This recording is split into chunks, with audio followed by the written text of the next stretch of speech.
And welcome. It's Mary Ellen McGonagle here with your weekly MEM Edge show, the show where we bring you where the action is in the broader markets. As usual, lots to share this week. We have the NASDAQ and S&P hitting a new high. The numbers percent-wise weren't really incredible, but certainly a lot taking place beneath the surface that is incredible.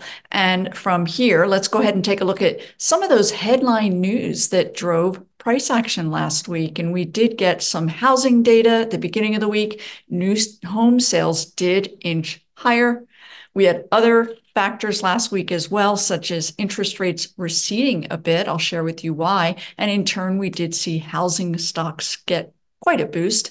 Also, consumer confidence fell a bit. A lot of it's being due to political uncertainty that's out there. But on the plus side, we did get Q4 GDP numbers revised, and they remain strong, 3.2% growth for that fourth quarter.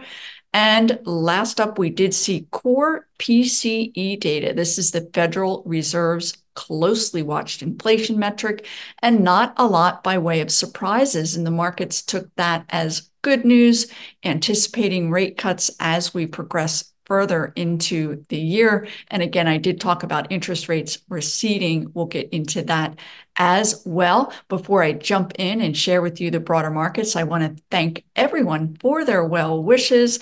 My arm is healing quite nicely, had x-rays done yesterday, so on the way and path to feeling much better. Thank you. So let's go ahead and take a look at those markets and see where did we close for the week.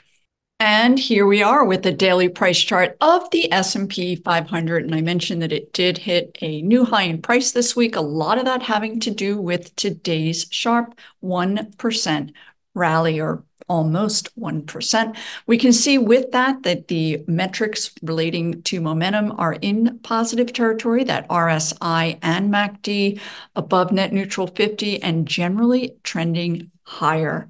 From here, let's go ahead and take a look beneath the surface. As always, we're on the lookout for potential sector rotation, and we are getting it. So I'll go ahead and share with you what is shaping up.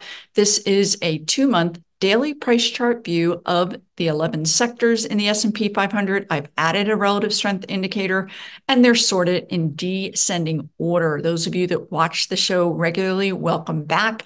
Essentially, this view is not going to be whippy. It's going to be a nice, gentle view and reminder as it relates to sectors up here on the top quartile that are exhibiting strength relative to your weaker areas down here in this lower quartile. So let's go ahead and start there with these weaker areas. You'll see staples, utilities down here, REITs. I'm pointing this out because it was only 2 weeks ago that these were the top performers. The other item of note is the fact that technology, which had been languishing down here for at least 2 weeks, is beginning to emerge and move up toward that higher quartile. Top performer this week, it was up 2.7%. Other items of note relative to this view of these sectors is the fact that industrials remain front and center. Now, they only outperformed nominally this week, up 1.1%, but take a look, and there is talk out there relative to this move into industrials that we're seeing a new industrial revolution. And by that, a lot of AI-driven technologies are really improving the growth prospects of a number of industrials. So let's go ahead and take a look at a couple of other areas of note. Healthcare was up here at that front center view over the last couple of weeks. We did see a pullback here this week. Healthcare was the worst performer, but it was only down 1%.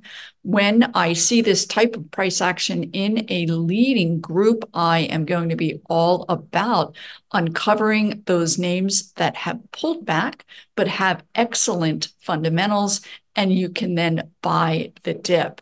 So from here, we do want to take a look beyond these broader sectors, and I'm going to share with you some ETFs, a view that are highly impactful relative to getting your arms more around where specifically that strength is within the markets and within those sectors. And again, a 2-month daily price chart view, that RSI, and take a look. Semiconductors, no surprise to anyone that follows the markets closely, up 4.3% today on Friday, up 6% for the week. Now, this is an area as well that had been somewhat languishing, but it is now taking shape, taking charge, and you can see that move to new highs, a bit stretched in an overbought position. You will want to use precedents as your guide if you're playing the ETFs, and then likewise with those underlying stocks. I will share with you some how to play the volatility. We're going to look at one of the top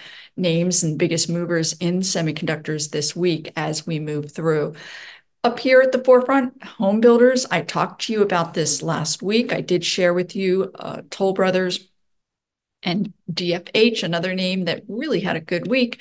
We can see the trend continuing higher.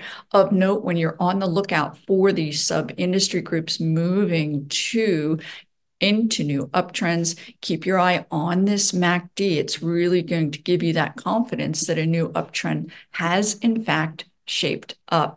Also taking a look, and I did want to share with you, it is sorted in similar fashion to the sector ETFs where we have that strength to weakness. And up here at the forefront, this is an area I've been telling you about, XRT, for the last 2, maybe 3 weeks. And what we can see here is a move to new near-term highs. This was a top performing ETF last week, up 3.2%. We're in that period where retailers are reporting their quarterly results. They're generally the last big area of the markets that report toward the end of earnings season, and nice to see that group in an uptrend there.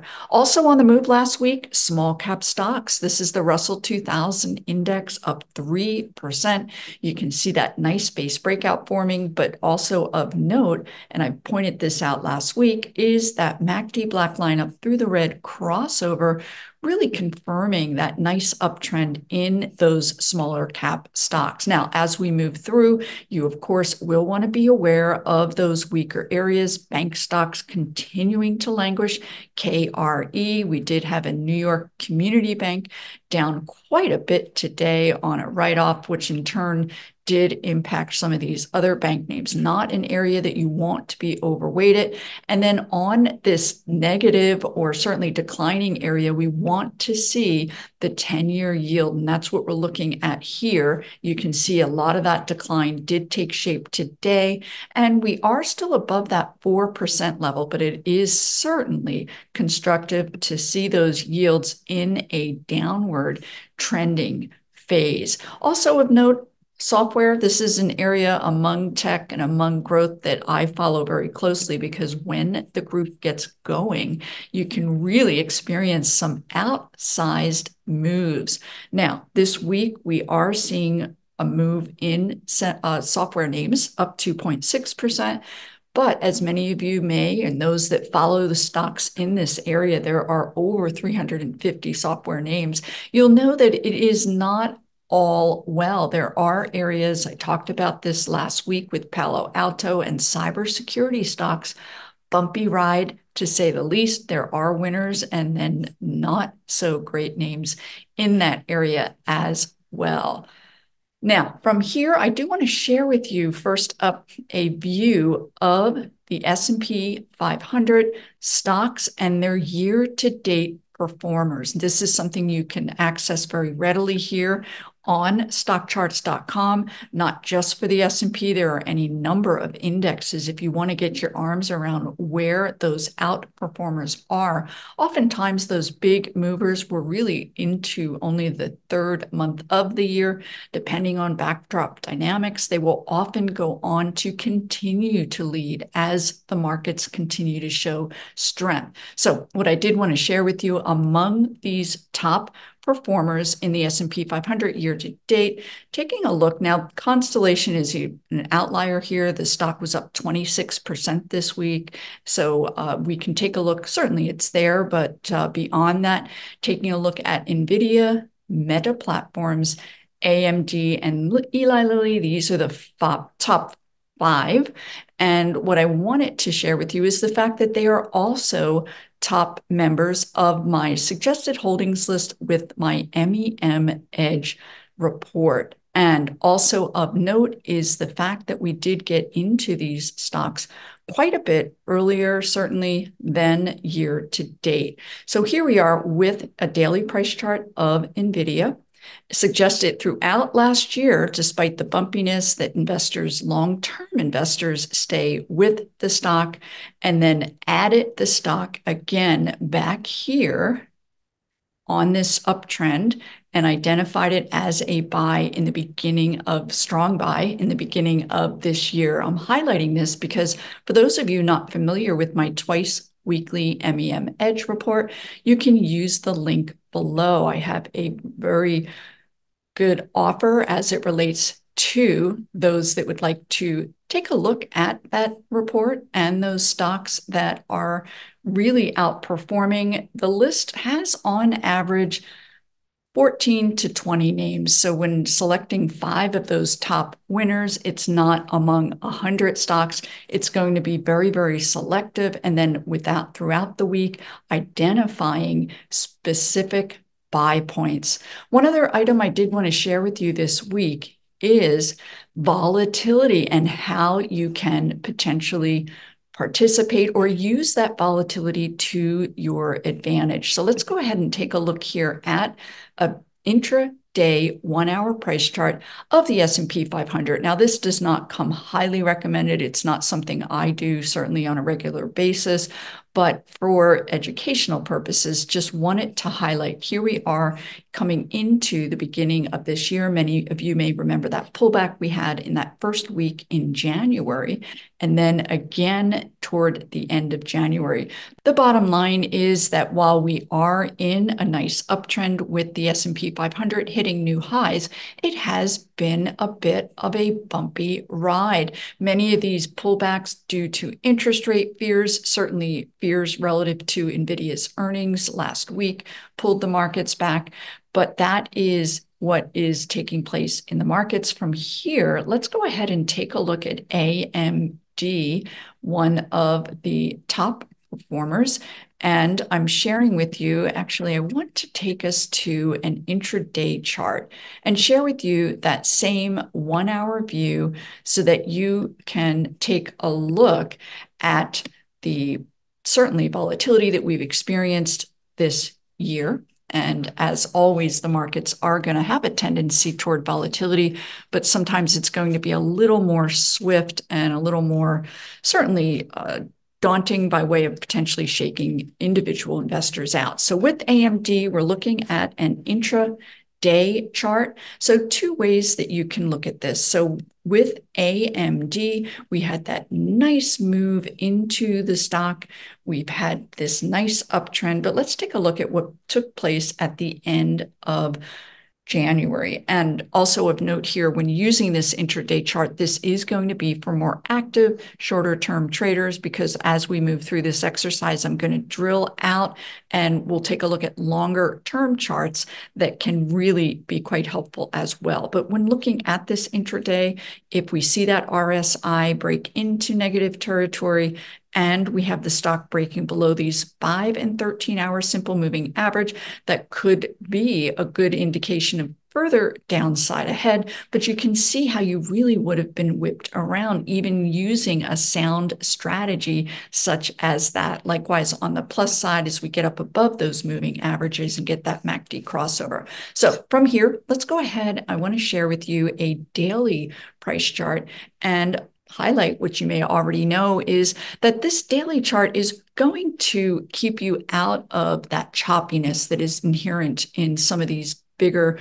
more widely followed names. And we can see this back and fill chop here. We had that one brief day where that RSI got into negative territory very briefly, but net, we did have nice positive momentum. We can also see with this MACD, it did remain up here above this net neutral, and you would have stayed with the stock and ignored these daily chop that we saw.